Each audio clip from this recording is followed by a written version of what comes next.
Hello everyone, let's start a new video on Azure DevOps Sprint channel on YouTube, and I'll talk about on Sprint 154, and this item is release folder filters to notification subscriptions.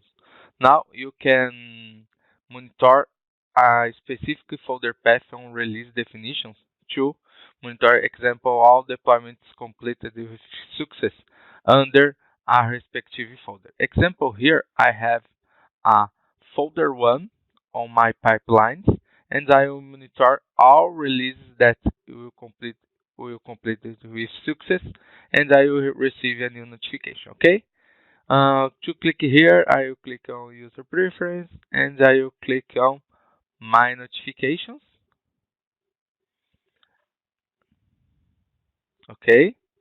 I access my notifications, and I will create new subscription here, and uh, choose release, and deployment is completed. Next, I will monitor a specific team project. It's my team project, and now I have a field called folder path here, and I will have operator under.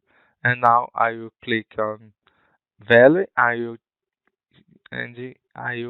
put my respective folder here. At this moment, when any releases are completed under this folder, I will receive a new notification.